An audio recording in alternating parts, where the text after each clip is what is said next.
فرمایا وہ یہ ہے کہ ایک آدمی نیکیاں کر کے عبادت کر کے اور دوسرے نیکی کے اعمال کر کے اس درجے کو نہیں پہنچ سکتا ہوتا، اتنی اس کی استعداد ہی نہیں ہوتی کہ اس درجے کو پا سکے۔ ان آزمائشوں کے نتیجے میں، ان تکلیفوں کے نتیجے میں اللہ تعالیٰ اسے اس درجے تک پہنچا دیتا ہے جس درجے تک وہ اپنی محنت سے نہیں پہنچ سکتا تھا۔ تو یعنی بندہ مومن کے حق میں یہ خیر ہی خیر ہوتی ہے۔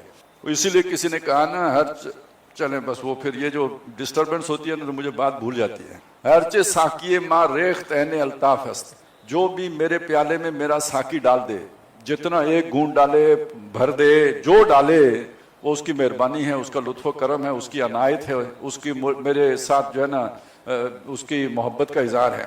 وما اصابکم بمصیبت فبما کسبت ایدیکم ویعفو عن کثیر وما انتم بمعجزین فی الارض، اور تم نہیں بھاگ کر اللہ تعالیٰ کو، زمین میں بھاگ کر اللہ کو ہرا نہیں سکتے، یعنی اللہ تمہیں پکڑنا چاہے تو تم بھاگ جاؤ تو بچ نہیں سکتے۔ اب یہ وہ بات ہے جو میں آپ کو پہلے بتا چکا ہوں کہ جب تقدیر جو بھی ہے اس کے آگے وہ کام کرنا پڑتا ہے، جیسے میت جو ہے نا غسل دینے والے کے ہاتھ میں ہوتی ہے، کل میت فی عید الغسال، ایسے ہو جاؤ جیسے میت غسل دینے والوں کے ہاتھوں میں ہوتی ہے، یعنی اپنی حکمت عملی کے گھوڑے دوڑا کر تم اللہ کی پکڑ سے بچ نہیں سکتے، یا اللہ کی طرف سے جو مصیبت آ جائے اس سے حکمت عملی سے نہیں نکلا جا سکتا، ناخن تدبیر اسے نہیں حل کر سکتی، اللہ کے آگے سرنڈر کرنے سے اور اپنی اس غلطی کی معافی مانگنے کے نتیجے میں ہی بچت ہو سکتی ہے۔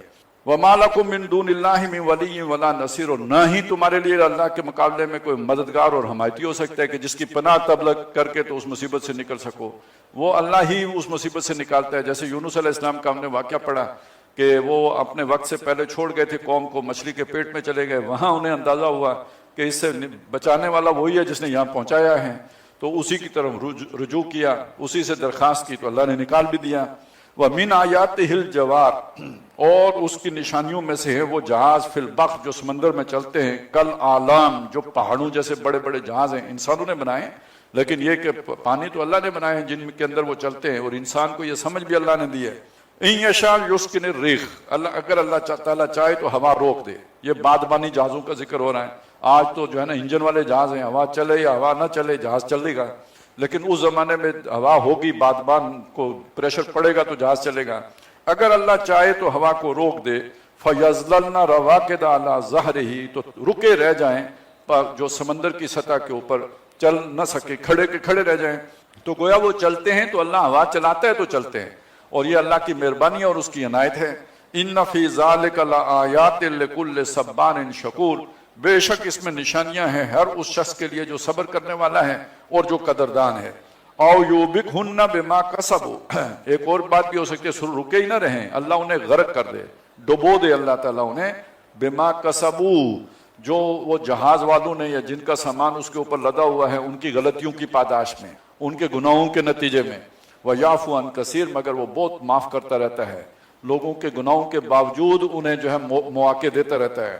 وَيَعْلَمَ الَّذِينَ يُجَادِلُونَ فِي آيَاتِنَا، اور تاکہ جان لیں وہ لوگ کہ جو ہماری آیات میں جھگڑا کرتے ہیں، مین میخ نکالتے ہیں، اس میں جو ہے نا طرح طرح کی باتیں بناتے ہیں، مَا لَهُم مِّن مَّخِيصٍ، کہ جب اس گرفت میں آئیں تو پھر وہ ان کے لیے بھاگنے کی کوئی جگہ نہیں۔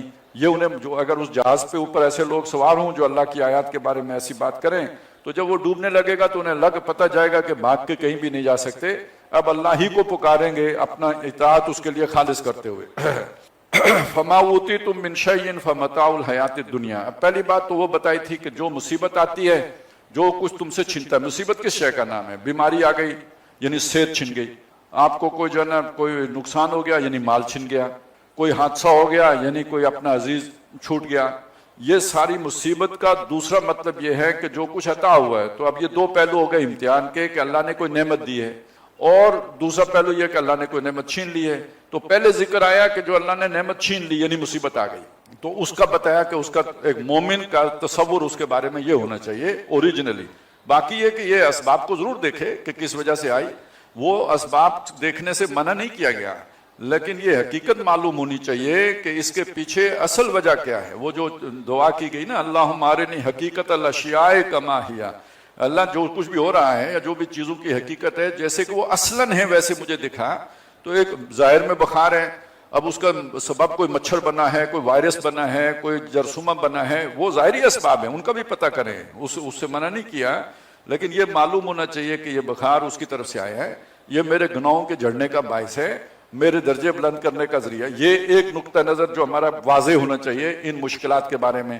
اب جو کچھ ہمیں مل گیا، حاصل ہوا، جو ہمارے پاس ہیں، وہ کیا شے ہیں اس کے بارے میں بتایا۔ یہ انعام نہیں ہے، یہ احسان نہیں ہے، یہ بھی آزمائش ہے۔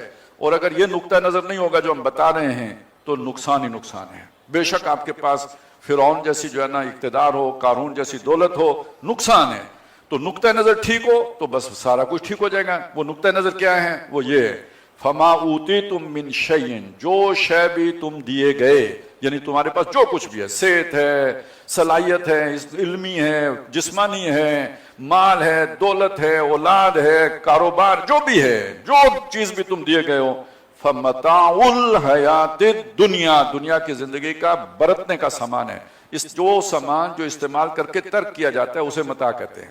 ویسے جو اس کی جو جہاں سے یہ لفظ بنا ہے وہ تو یہ ہے کہ جو جیسے ٹیشو پیپر ہوتا ہے، چلیں میں وہ ساری کیا کہانی آپ کو سناؤں گا، جو یعنی جیسے آپ نے فوری طور پر ایک شے استعمال کر کے پھینک دی، اصلاً متاع اس کو کہتے ہیں، لیکن اس کا استعمال جب دنیا کی متاع پہ ہوتا ہے تو ظاہر ہے وہ چیزیں، اب اس میں اولاد کو بھی متاع کہا گیا ہے، بیوی کو بھی متاع کہا گیا، بیوی کے لیے گویا خاوند اس کے لیے ایک متاع ہے۔ تو یہ تو جب تک آپ دنیا میں رہتے ہیں تو یہ استعمال ایک دوسرے کو ہم کرتے رہتے ہیں، تو لیکن جب دنیا سے جاتے ہیں تو جیسے ٹیشو پیپر فوری استعمال کر کے ڈسٹ بن میں پھینک دیتے ہیں، تو گویا اس موقع پہ یہ دنیا ڈسٹ بن کی حیثیت اختیار کر لیتی ہے کہ ہر شے آپ نے یہاں پھینکی اور خالی ہاتھ آگے چل گئے۔ سکندر جب دنیا سے گیا دونوں ہاتھ خالی تھے، تو سب کچھ یہاں پہ چھوڑ کے دینا ہے، یہ وہ نقطہ نظر ہے۔ اب آپ اسے دوسری طرف سے دیکھیں، اگرچہ کہ یہ بات بیان کرتے ہوئے لوگوں نے ڈرا بھی دیا ہوا ہے، اور وہ یہ کہ وہ خیر چلے میں بات آپ کو بتا دوں کہ یہ سورہ مبارکہ جیسے کل ہم نے پڑھا، یہ اقامت دین کے موضوع سے بحث کرتی ہے۔ میں نے آپ کو بتایا تھا کہ یہ وہ تصور ہے کہ جس تصور کے ساتھ جڑنا بہت مشکل ہے، کیونکہ یہ وہ آئیڈیا ہے جو سیل نہیں ہوتا، جسے قبول کرنے کے لیے معاشرہ جو ہے نا تیار نہیں ہے، اذہان قبول نہیں کرتے ہیں۔ تو میں نے اس موقع پہ عرض کیا تھا کہ یہ بہت خاص ہی لوگ ہیں کہ جو اسے اڈاپٹ کریں گے، جو اس کی دعوت لے کے کھڑے ہوں گے، گویا انہیں دنیا کی ناکامی کا پہلے سے پتہ ہے کہ کامیابی ہمیں میسر نہیں آئے گی۔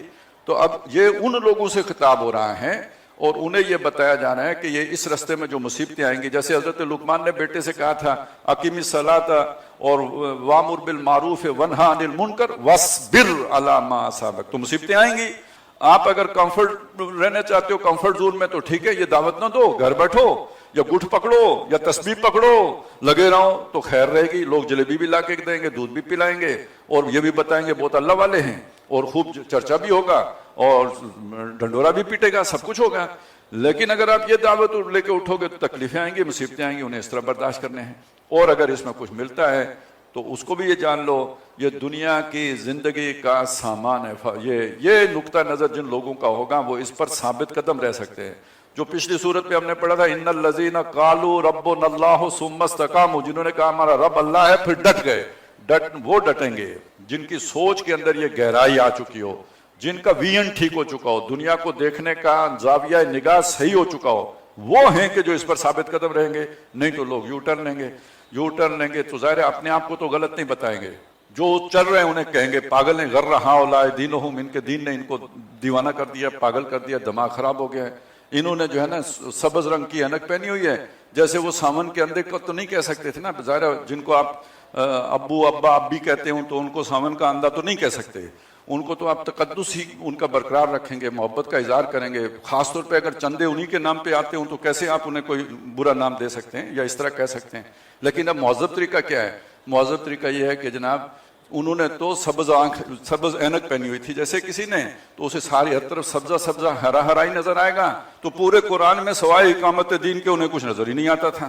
تو بات یہ ہے کہ قرآن مجید اگر شاہ ولی اللہ یہ کہہ رہے ہیں کہ هو الذی ارسل رسولہ بالہدی ودین الحق لیظہرہ علی الدین کلہ ولو کرہ المشرکون، کہ یہ قرآن مجید کی مرکزی آیت ہے، تو جب آپ بنیادی میوری کو نہ سمجھیں، مرکزی کو نہ سمجھیں تو باقی کیسے سمجھ میں آئے گا آپ کو؟ آپ اس حقیقت کو پائیں گے کیسے جو قرآن مجید بیان کر رہا ہے؟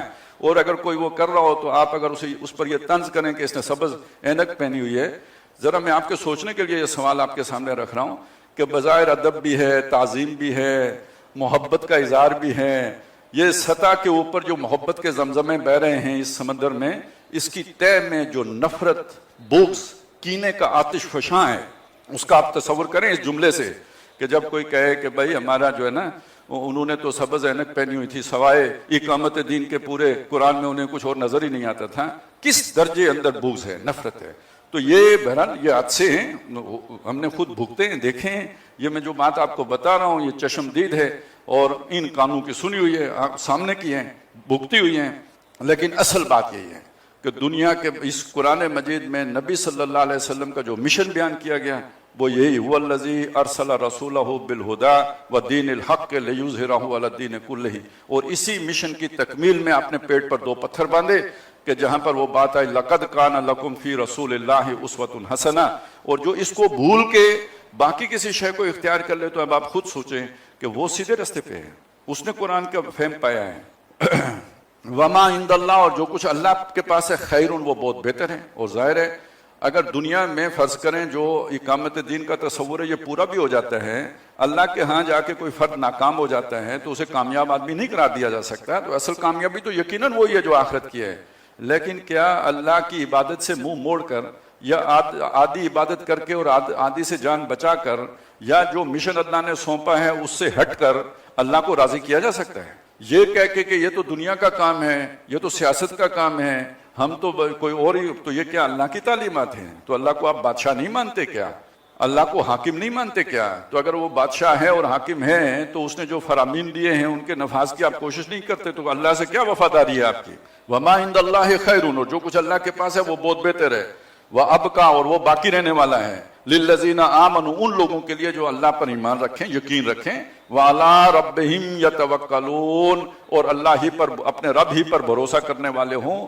اسی بھروسے کا بات وہ پہلے آ چکی، اللہ لطیف بعبادہ یرزق من یشاء، وہ اپنے بندوں کو رزق دے گا۔ اگر اس وجہ سے تمہیں کوئی مصیبت کا سامنا کرنا پڑتا ہے، تمہارا کوئی کاروبار کا مندہ ہو جاتا ہے، تمہارے نوکری چلی جاتی ہے، کوئی تعلق منقطع ہو جاتا ہے، اللہ کو سب معلوم ہے، وہ دیکھ رہے ہیں اپنے بندوں کو جس کیفیت میں وہ ہیں، اور وہ اسی پر انہیں توکل کرنا چاہیے، اسی پر بھروسہ اور امید رکھنی چاہیے۔ والذین یجتنبون کبائر الاسم، اور وہ لوگ، اب یوں سمجھ لیجئے کہ اس رکوع میں اقامت دین کی جدوجہد کرنے والے جو کارکن کہیں، مجاہدین ہیں، مخلصین کہیں، ان کے اوصاف بیان ہو رہے ہیں، ان کے کردار کی جھلکیاں ہیں جو پیش کی جا رہی ہیں۔ تو ان میں ایک پہلو یہ بھی ہے کہ وہ بڑے بڑے گناہوں سے بچتے ہیں۔ والذین یجتنبون کبائر الاسم، بڑے بڑے گناہوں سے اجتناب کرتے ہیں، والفواحش، اور بے حیائی کی باتوں سے اجتناب کرتے ہیں۔ یہ اسم اور منکر اور فوش جو ہے یہ بار بار قرآن مجید میں مل کے آیا ہے۔ بے حیائی کا لفظ استعمال جو ہی زبان پہ آتا ہے تو عام طور پر ہمارے ذہن میں عورتیں ہی آتی ہیں، تو قرآن مجید نے اس سے زیادہ وسیع مفہوم میں یہ لفظ استعمال کیا ہے۔ کوئی بھی منکر، اس منکر تک پہنچنے کے جتنے راستے ہیں وہ بے حیائی کے زمرے میں آئیں گے۔ جب تک آپ اس کا ارتکاب نہیں کرتے، اس کی نیت کرنا بھی بے حیائی ہے، اس کے لیے ذہنی منصوبہ بندی کرنا بھی بے حیائی ہے، حالانکہ آپ نے گناہ بھی نہیں کیا، ارادہ باندھا، بے حیائی شروع ہو گئی۔ جب تک آپ نے وہ کام نہیں کیا، یہ سارا عمل جو ہے نا یہ بے حیائی کا ہے۔ جب وہ آپ نے کر لیا، اب وہ منکر میں شمار ہو گیا، اب لکھا گیا آپ کے کھاتے میں۔ آخری وقت بھی اگر آپ توبہ کر لیں، یہ پچھلا سارا اللہ معاف کر دے گا، اس کام سے جو ہے رجوع کر لیں، وہ گناہ آپ کے کھاتے میں لکھا نہیں جائے گا۔ اچھا، وہ کام کرنے کے بعد ثم یتوبون من قریب، قریب سے فوری توبہ کر لیں تو بھی اللہ تعالیٰ سارا معاف کر دے گا۔ تو الذین یجتنبون کبائر الاسم، بڑے بڑے گناہوں سے بچتے ہیں، والفواحش، اور بے حیائی کی باتوں سے بچتے ہیں۔ اب یہ دیکھیے ایک طرز عمل وہ ہوتا ہے کہ جب آپ کی سوچ جو ہے نا وہ اس اقامت دین یا اس بڑے آئیڈیالوجی کی وہ جو ہے نا وہ سامنے نہیں رہتی، تو پھر آپ مچھر چھانتے ہیں، چھوٹی چھوٹی باتیں ہیں کہ پانچا اوپر ہے کہ پانچا نیچے ہے، اسی پہ اختلاف ہو جاتے ہیں، اسی کے پیچھے فتویٰ لگ جاتا ہے کہ اس کے پیچھے نماز اس لیے نہیں ہوتی کہ اس نے جو ہے نا زلفیں پوری نہیں رکھی ہوئی، یا اس نے سر پہ امامہ نہیں رکھا ہوا، یا سرما نہیں ڈالا ہوا، یا یہ نہیں کیا ہوا، یا وہ نہیں کیا ہوا، اسی پہ جدائیاں ہو جاتی ہیں۔ وہ فلانے مسلک سے تعلق رکھتا ہے، میں تو موحد ہوں، اور وہ تو گویا کوئی شے ہی نہیں ہے، اور توحید ساری جا کے کہاں تک رہتی ہے؟ بس زبان اور کلام تک رہتی ہے۔ جب عملی توحید کا آغاز ہوتا ہے تو وہیں پہ توحید کی جان نکل جاتی ہے۔ بڑی مزمحل، بہت کمزور، بہت نحیف، بہت لاغر قسم کی توحید ہوتی ہے، جو زبانی کلامی بہت طاقتور ہوتی ہے، چھت پھاڑ دیتی ہے۔ لیکن یہ کہ جب عمل کا موقع آئے تو توحید اونڈے منہ پڑی ہوتی ہے۔ وہ خواہ انفرادی توحید کا معاملہ ہے یا اجتماعی توحید کا. اس طرح کے لوگ جو ہیں وہ چھوٹی چھوٹی باتوں پر بہت سخت ہوتے ہیں، لیکن وہ کہ جس کے سامنے وہ بڑا مقصد ہو تو وہ پھر چھوٹی باتوں پر کے مقابلے میں ان بڑے امور پر زیادہ توجہ دیتا ہے، بڑے گناہوں سے بچتے ہیں. چھوٹی چھوٹی چیزیں جان بوجھ کے نہیں کرتے، لیکن اگر ہو جائیں تو پہلی بات یہ ہے کہ اللہ تعالیٰ وہ جھاڑ بھی دیتا ہے، دوسرا یہ کہ اس سے توبہ طائب بھی ہوتے ہیں، لیکن کم از کم دوسرے کو اس بنیاد پر مطعون نہیں کرتے، اسے جو ہے نا وہ ضلالت اور کفر تک نہیں پہنچاتے، اس کے لیے گنجائش رکھتے ہیں کہ بھئی یہ تو اس کا جو ہے نا چلیں گناہ صغیرہ میں آتا ہے، اسے وہ گوارا کرتے ہیں اور اس بنیاد پہ تفرقہ نہیں ڈالتے. من دیگرم تو دیگری والا صورت نہیں بناتے. وَإِذَا مَا غَضِبُوا، اور جب وہ غضبناک ہوتے ہیں. غضبناک کیوں ہوتے ہیں؟ ایک سیدھی بات اگر کسی کی سمجھ میں نہ آئے، آپ کہیں 2 + 2 4 اور وہ کہے 5، لا محلہ غصہ آئے گا. اسی طرح جو ایک بات بالکل سیدھی ہو وہ اس کو ٹیڑھے معنی پہنائے غصہ آئے گا، یا یہ کہ کوئی کسی اور طرح سے تکلیف پہنچائے، چبھتا جملہ کوئی بول دیا، یہ غضبناک ہونے کی بات ہے. تو جب وہ غضبناک ہوں، ہم یغفرون، وہ بخش دیتے ہیں، درگزر کرتے ہیں، مٹی پا دیتے ہیں. جسے آج ایک عام محاورہ ہے ہمارا، مٹی پاؤ، تو مٹی پا دیتے ہیں. اس میں جو رہنمائی ہے اہم ترین وہ کیا ہے؟ وہ ریئیکشنری نہیں ہوتے. دنیا میں دیکھیں یہ ایک نظام موجود ہے، اس کے مقابلے میں آپ نے دوسرا نظام قائم کرنا ہے. تو یہ جو دوسرا نظام قائم کرنے والے ہیں، یہ اگر ریئیکشنری ہوں گے تو اصل میں جب تک ان کے پاس طاقت نہیں آتی، انہیں بریدنگ سپیس چاہیے، کیونکہ یہ اوریجنلی انہیں دیکھا گیا ہے کہ پوٹینشلی ہمارے نظام کے لیے یہ بہت خطرناک ہے اور ان کو ختم کرنا ہے. نپ دا ایول ان دا بڈ. اور یہ اگر خود جواز فراہم کر دیں گے جبکہ کمزور ہوں گے تو بہت آسان ہو جائے گا ان کو مٹانا اور ختم کر دینا. اب انہیں جو بریدنگ سپیس چاہیے اس کے لیے لازم ہے کہ ریئیکشنری نہ ہوں. یہ ایک اجتماعیت کی طرف سے ایسے اقدامات ہوں گے کہ آپ رد عمل میں کچھ غصہ دکھائیں اور اس غصہ دکھانے کے نتیجے میں آپ کو بالکل صاف کر دیا جائے اور مٹا دیا جائے. یہاں پہ طرز عمل یہ ہوگا کہ نہیں، اسٹریٹجی کا تقاضا یہ ہے کہ آپ نے موقع نہیں دینا. نبی صلی اللہ علیہ وسلم کی سیرت میں اگر آپ دیکھیں گے تو یہ جو تشدد ہو رہا تھا مختلف صحابہ پر، جسمانی تشدد، وہ کیوں تھا؟ کہ جن کو خاندان کی پروٹیکشن حاصل ہے وہ انوالو ہوں. آج آپ کے سامنے ایک کہانی ہے، دیکھ لیں کہ پوری کوشش ہے امریکہ کی بھی اور اسرائیل کی بھی کہ سعودی عرب، دبئی، جو ہے نا یہ مختلف عرب ممالک یہ اس جنگ میں کسی نہ کسی طرح آ جائے. اور وہ دیکھیں صبر کا مظاہرہ کر رہے ہیں، نہیں آ رہے اس جنگ میں. یہ آپس میں اصل پرانی اسٹریٹجی یہی ہے، وار ود ان اسلام. مسلمانوں کو آپس میں لڑاؤ، بیچ سے نکلو اور دونوں کو سپلائی لائن قائم رکھو، اسلحہ دونوں کو دیتے رہو، فنڈ دونوں کو دیتے رہو، بیچ سے نکلو، ایک دوسرے کی جو ہے نا گولی سے مرتے رہے. آپ پچھلے 25 سالوں کا ریکارڈ اٹھا کے دیکھیں، مسلمان کے ہاتھوں مسلمان مرا ہے، پیچھے طاقتیں ہوئی ہیں. یہ وہ پلاننگ تھی جو مکے میں تھی کہ جب جن کو قبیلے نے تحفظ دیا ہوا ہے، وہاں حکومتیں تو نہیں تھی نا، قبیلہ تھا جو محافظ تھا. جن کے قبیلے بڑے ہیں ان کے خلاف ہم قدم نہیں اٹھا سکتے، لیکن اگر ہم بلال کو ماریں گے وہ تو غلام ہے، اگر اسے بچانے عمر آئیں گے تو ہمیں جواز مل جائے گا، اگر اسے بچانے کے لیے ابو بکر آئیں گے تو ہمیں جواز مل جائے گا. ہم آل یاسر کے اوپر ظلم کا پہاڑ توڑیں گے، انہیں بچانے کے لیے یہ مسلمان آئیں گے تو ہمیں جواز مل جائے گا. ادھر نبی صلی اللہ علیہ وسلم نے حکم دیا ہوا ہے کہ اپنے ہاتھ باندھ کے رکھنے، تمہارے پڑخچے اٹھ جائیں تب بھی جوابی کارروائی نہیں کرنی ہے. دیکھیں پوری ان کی حکمت عملی ان پر الٹ گئی. اگر ان کے ظلم کے نتیجے میں مسلمان بھی تشدد پر اتر آتے تو مسلمانوں کی ساکھ خراب ہو جاتی، مکس ہو جاتا کہ بھئی کون ظالم ہے کون مظلوم ہے پتہ ہی نہیں چلتا. جس کا منہ بڑا ہے وہ معصوم بن جاتا ہے اور جس کی زبان چھوٹی ہے، جس کی اتنی باتیں دوسروں تک نہیں پہنچتی، وہ ظالم قرار پا جاتا ہے. نبی صلی اللہ علیہ وسلم نے بالکل کلیئرٹی رکھی کہ معلوم ہو جائے کہ ظالم کون ہے اور مظلوم کون ہے. نتیجہ کیا نکلا؟ وہ جو ایک خاموش شخصیت ہوتی ہے جسے سائلنٹ میجورٹی کہتے ہیں، اس کی ہمدردیاں محمد رسول اللہ صلی اللہ علیہ وسلم کے ساتھ ہو گئی. گویا انہی کی چال انہی کے اوپر الٹ دی.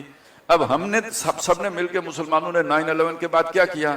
کسی نے جو ہے نا ڈرون مارا، بدلے میں ہم نے خودکش مارا.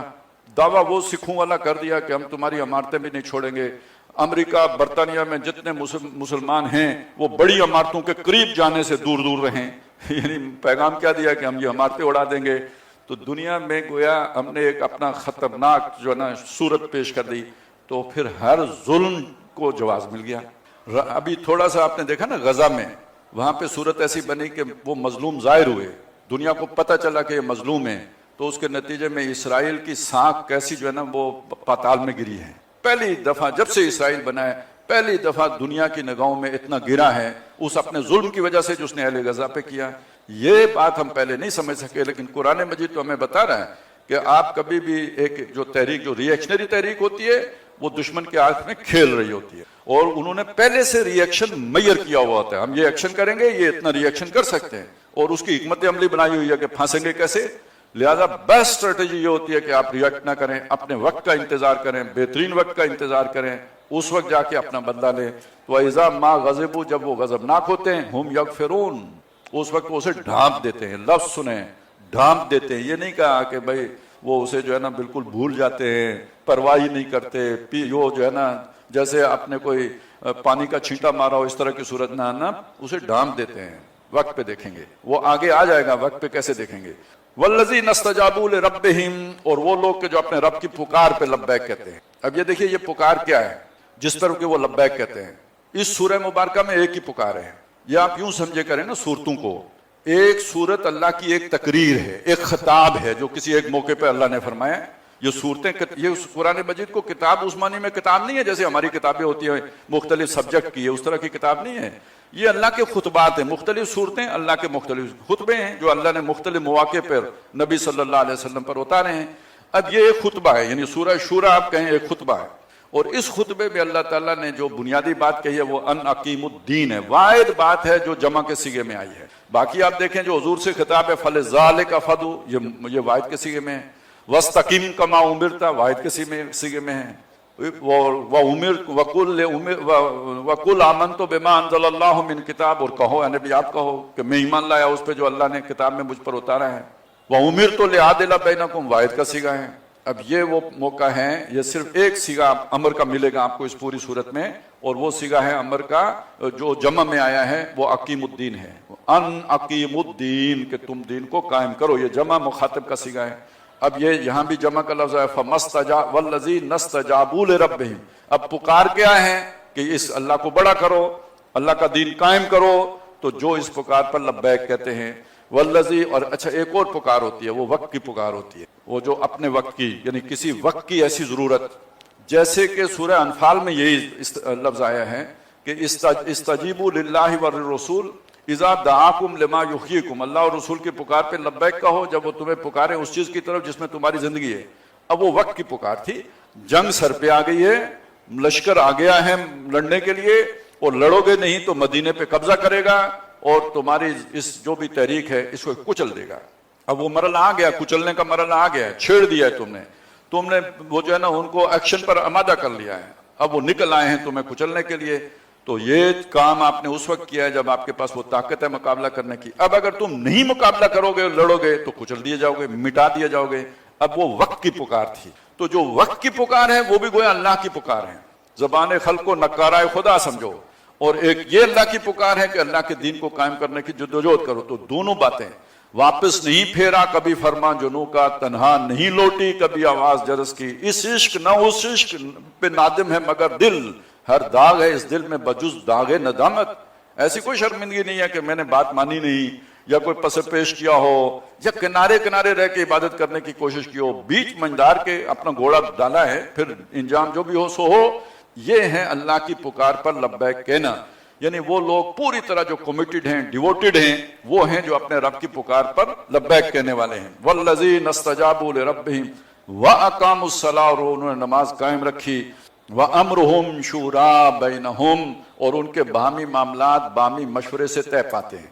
یہ دو جو ہے نا مقام ہے جہاں مشورے کا ذکر آیا. ایک ہم پڑھا ہے سورہ آل عمران میں, وہاں حضور کو حکم ہے کہ ان کو معاف بھی کریں, درگزر بھی کریں. وَشَاوِرْهُمْ فِي الْأَمْرِ, اور ان معاملے میں ان سے مشورہ بھی کریں. یہاں پہ وَأَمْرُهُمْ شُورَىٰ بَيْنَهُمْ ان کے وصف کے طور پر آیا ہے, حکم نہیں ہے. وصف وہ شے ہوتی ہے جو آپ کی شخصیت کا, آپ کے کردار کا حصہ بن گیا ہو. تو گویا مسلمانوں کے باہمی معاملات, اچھا یہ جو ہے نا یہ ان کے باہمی مشورے سے طے پاتے ہیں. اور دوسری بات اس میں یہ ہے کہ یہ امرہم ہے, یعنی ان کے اپنے معاملات. یہ کون سے معاملات ہوتے ہیں؟ ایک ہے امر اللہ, اس میں کوئی مشورہ نہیں ہے. ایک ہے امر رسول, اس میں بھی کوئی مشورہ, ہاں اس میں ایک مشورہ ہو سکتا ہے. مثلا اللہ کا حکم ہے نماز پڑھو, تو اب یہ مشورہ نہیں ہو سکتا کہ پڑھیں کہ نہ پڑھیں.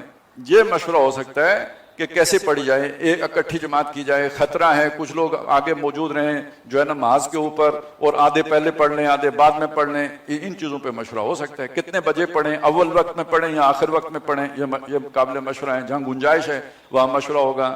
تو ایک امر اللہ اور امر رسول میں اگر مشورہ ہوگا تو اس درجے میں ہوگا، ان کے کرنے یا نہ کرنے کا نہیں ہوگا، کرنے کے طریقہ کار پر مشورہ ہو سکتا ہے۔ لیکن امرہم کیا ہے؟